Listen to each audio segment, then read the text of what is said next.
हाय। आज हम लोग केमिकल रिएक्शंस के बारे में बात करेंगे, हेरोल्केन्स की। तो देखिए क्या होता है कि जो रिएक्शन होती है हेलोल्केन्स की, उन्हें हम 3 कैटेगरीज में डिवाइड कर सकते हैं। मतलब जो केमिकल प्रोसेस होती है वो 3 कैटेगरीज में डिवाइड हो सकती है। एक को कहते हैं न्यूक्लियोफिलिक, एक को कहते हैं न्यूक्लियोफिलिक सब्स्टिट्यूशन, एक को कहते हैं न्यूक्लियोफिलिक सब्स्टिट्यूशन रिएक्शन, एक को कहते हैं एलिमिनेशन रिएक्शन, एक को कहते हैं एलिमिनेशन रिएक्शन, और तीसरी और लास्ट होती है वो होती है reaction with metals. Reaction with metals, ये 3 कैटेगरी में रिएक्शन से डिफाइन होती है हेलोल्केन्स के लिए। ठीक है, आज हम लोग सिर्फ इसकी बेसिक कंसेप्ट देखेंगे कि मैकेनिज्म तो हम बाद में फॉलो करेंगे।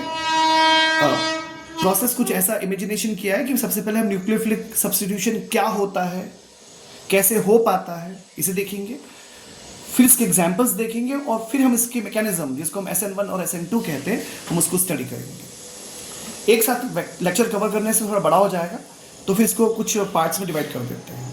तो आज हम लोग सब्स्टिट्यूशन रिएक्शंस के इंट्रोडक्टरी पार्ट को स्टडी करने की कोशिश करते हैं। देखो क्या होता है, सबसे पहले हम बात करेंगे न्यूक्लियोफिलिक सब्स्टिट्यूशन रिएक्शन की। ये आपको बहुत अच्छे से पता है कि आपके पास RX होता है। ठीक है, अब RX को थोड़ा सा सिस्टमैटिक लिखा जाए तो लिखा जा सकता है, ये हो गया है C, ये हो गया है X। आपको पता है इस पर माइनस चार्ज है, इस पर है plus charge. Am I clear?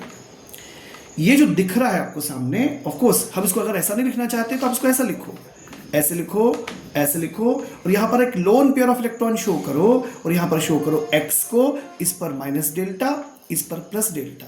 I hope कि you are along with these 2 structures. ठीक है, या तो यहाँ पे बॉन्ड शो कर दिया, बॉन्ड लाइन शो नहीं किया तो यहाँ पे लोन पेयर शो कर दिया। अब आपको बहुत अच्छे से पता है कि न्यूक्लियोफाइल कौन होता है। न्यूक्लियोफाइल वो जो न्यूक्लियस लविंग स्पीशी है, न्यूक्लियस पॉजिटिव होता है। जो पॉजिटिव लविंग स्पीशी है ये वो होता है, प्लीज ऐसा कम कहिए कि जिस पर नेगेटिव चार्ज है, ऐसा कहिए जिस पर इलेक्ट्रॉन का प्रेजेंस ज्यादा है, अवेलेबल है, जिसके पास lone pair of electron available है। सिर्फ नेगेटिव चार्ज देख के फैसला मत कीजिए।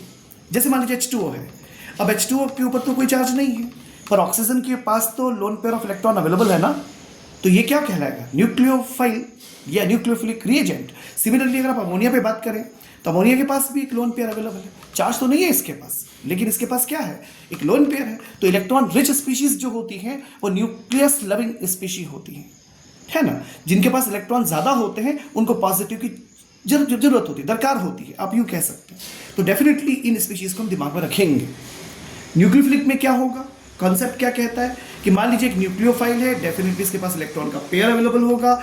इस पर आप माइनस चार्ज मान सकते हैं, माइनस चार्ज के साथ भी लोन पेयर हो सकता है, माइनस चार्ज के बगैर भी लोन पेयर हो सकता है। लोन पेयर होना जरूरी है, इलेक्ट्रॉन रिच स्पीशी है। ये अटैक करता है मान लीजिए RX पर, तो कंडीशन क्या बनती है? ये ऐसे हो गया, ये ऐसे हो गया। तो रिप्लेसमेंट क्या कहता है? रिप्लेसमेंट ये कहता है कि इसका यहां से जाना होगा और इस स्पीशी का यहां से आना होगा। So ultimately you might have with you simply RNU लिखिएगा और लिखिएगा क्या? X minus. ये जो X माइनस यहां से बाहर आ गया, इसके लिए हमारे पास एक बहुत सुंदर सा शब्द होता है जो एक सेपरेट क्वेश्चन या कभी असर्शन रीजन में पूछा जा सकता है कि न्यूक्लियोफ्यूज क्या होता है। What do you mean by nucleofuge? FUGE। Nucleofuge क्या होता है, कैसे डिफाइन करेंगे? A leaving group such that Cl minus है, Br माइनस है, I minus, which leaves with an electron pair is called न्यूक्लियोफ्यूज।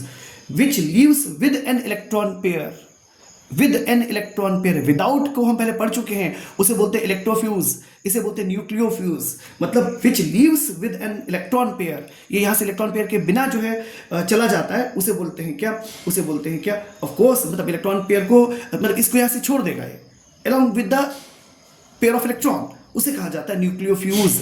तो ध्यान रखिए यहां पर जो Cl माइनस होता है, F माइनस होता है, I माइनस होता है, Br minus, F minus use नहीं होगा, ये 3 यूज होते हैं, इन्हें न्यूक्लियोफ्यूज कहते हैं। क्या बोलते हैं इनको? न्यूक्लियोफ्यूज। Am I clear? तो हम ऐसा बोल सकते हैं, अगर आप इसको थोड़ा सा सिस्टमैटिक वे में बोलना चाहते हो तो अब आप इस पूरी कहानी को हम कैसे समराइज करिए? Of course you might understand one thing कि the presence of this small positive charge, ठीक है, on the carbon atom makes it susceptible to attack by the nucleophilic reagent.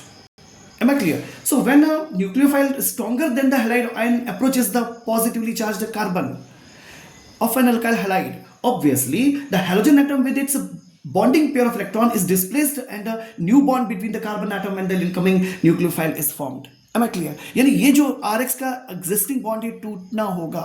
It must be broken off, of course. And of course, replacement of this particular hydrogen takes place by this particular incoming nucleophilic reagent. Am I clear? तो electron rich ये भी है, ये attack इस पे करता है, और मैंने जैसे आपसे कहा इसे बोलते हैं न्यूक्लियोफ्यूज कहते हैं, जो बाहर आ गया हैलोजन उसे न्यूक्लियोफ्यूज कहते हैं.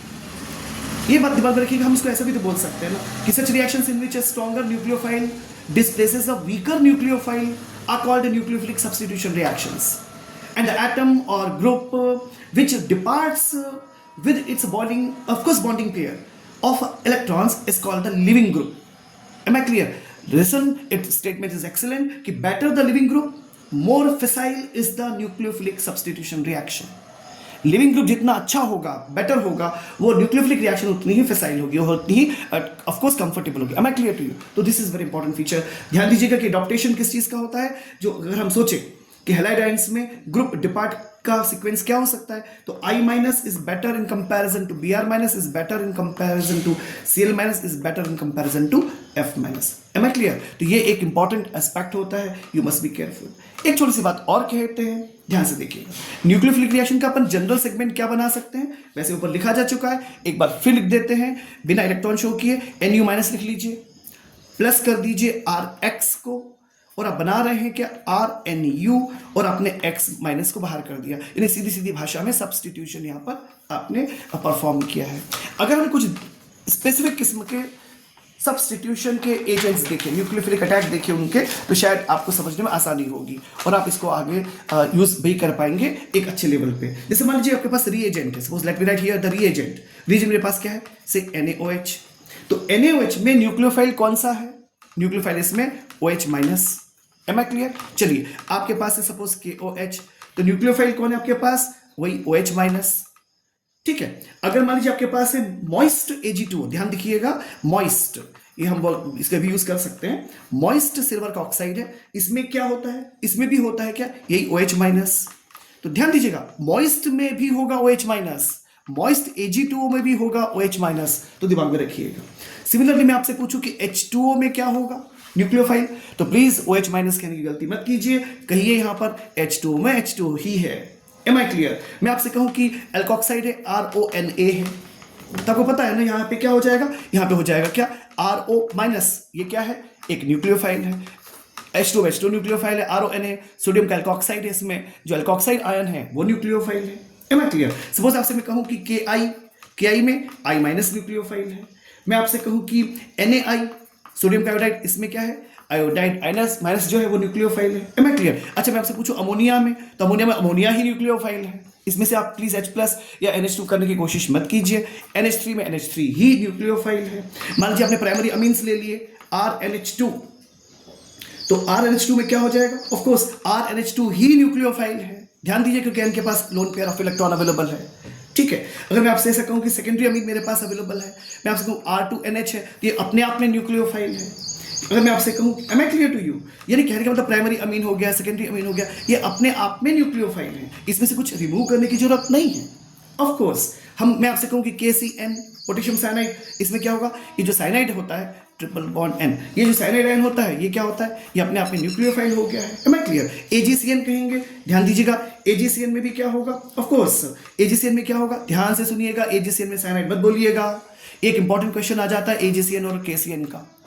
KCN में तो साइनाइड आयन जो है, KCN में साइनाइड आयन न्यूक्लियोफाइल है, पर AgCN इटसेल्फ, क्योंकि ये स्ट्रक्चर जो AgCN का होता है ना, ये होता है Ag, उसके बाद में C और ट्रिपल बॉन्ड N, और इसके पास एक लोन पेयर है, तो अपने आप में ये एक न्यूक्लियोफाइल है. देखिएगा आप आगे जब रिएक्शन सीखेंगे आप देखेंगे कि KCN के साथ जो बिहेवियर है और AgCN के साथ जो बिहेवियर है, दोनों में डिफरेंस है. क्योंकि KCN में न्यूक्लियोफाइल CN माइनस है, KCN में न्यूक्लियोफाइल CN माइनस है, पर AgCN अपने आप में न्यूक्लियोफाइल है.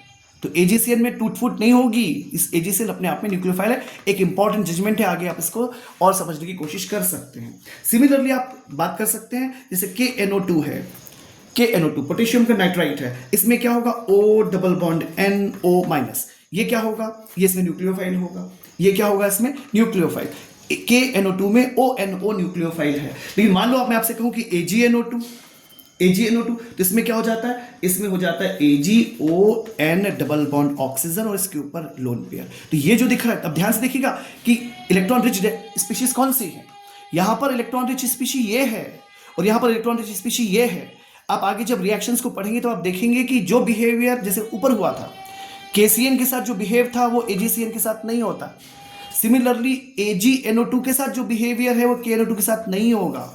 तो कहां पर इलेक्ट्रॉन रिच है, अटैक उसी पर होता है और इसी बात को समझने की थोड़ी सी जरूरत होती है। तो आई होप कि आप इस पर ध्यान दिया होगा। Say let me have some few more examples. Let me say कि R है, COO है, Ag है, तो इसमें Ag बाहर निकाल दीजिए। RCOO माइनस जो हो गया, ये क्या है, एक अटैकिंग स्पीशी है न्यूक्लियोफिलिक में, ठीक है। सपोज मैं आपसे कहूं कि NaHS है, इसमें क्या होगा, इसमें ध्यान दीजिएगा कि HS होगा, Na बाहर कर दीजिए, तो HS क्या होगा, एक न्यूक्लियोफिलिक रिएजेंट होगा। सिमिलरली आप कहोगे RSNA ले लेते हैं, इसमें क्या होगा, Na को बाहर कर दीजिए, RS क्या होगा, एक न्यूक्लियोफिलिक अटैक होगा। अच्छा, मैं आपसे कुछ और भी पूछ लूं, एक दो छोटे छोटे से क्वेश्चन और, माइट बी कंफ्यूजिंग, सोच समझ के जवाब दीजिएगा। से लेट मी आस्क यू कि लिथियम एल्यूमिनियम हाइड्राइड है, LiAlH4, क्या लगता है आपको इसमें कौन होगा, इसमें न्यूक्लियोफाइल है भी कि नहीं है कौन, H-।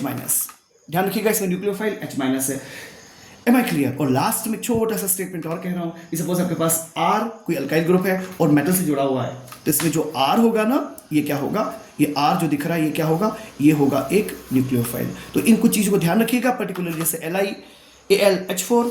सिमिलरली यहां पर जो बात हुई थी AgNO2 की, AgNO2 में N पर इलेक्ट्रॉन डेंसिटी ज्यादा है, KNO2 में O पर इलेक्ट्रॉन डेंसिटी ज्यादा है, AgCN में N पर इलेक्ट्रॉन डेंसिटी ज्यादा है, KCN में Cn माइनस है, मतलब Cn माइनस पर इलेक्ट्रॉन डेंसिटी ज्यादा है। किस पर इलेक्ट्रॉन डेंसिटी ज्यादा है, बहुत बहुत बहुत मायने रखता है। तो आई होप कि मैंने आपको सिर्फ इंट्रोडक्टरी पार्ट समझाया है, एक इंट्रोडक्शन दिया है इस बात का कि न्यूक्लियोफिलिक अटैक जो होते हैं वो कैसे होते हैं। Am I clear? तो आई होप कि you understand and just have a look कि न्यूक्लियोफिलिक अटैक में RX में जो अवेलेबल X होता है उसका रिप्लेसमेंट हो जाता है, क्योंकि ये आने वाली स्पीशीज ज़्यादा स्ट्रॉन्गर होती है पहले से जुड़ी हुई स्पीशीज से। तो X माइनस को, जैसे मैंने आपसे कहा, इसे हम न्यूक्लियोफ्यूज के नाम से रिकॉग्नाइज करते हैं, इसे बोलते हैं न्यूक्लियोफ्यूज। नेक्स्ट लेक्चर में हम इसके रिएक्शंस पर स्टडी करेंगे and afterwards we shall be simply focused on the mechanism of the processes what you called the substitution nucleophilic SN1 and SN2 mechanism. Nice day, please.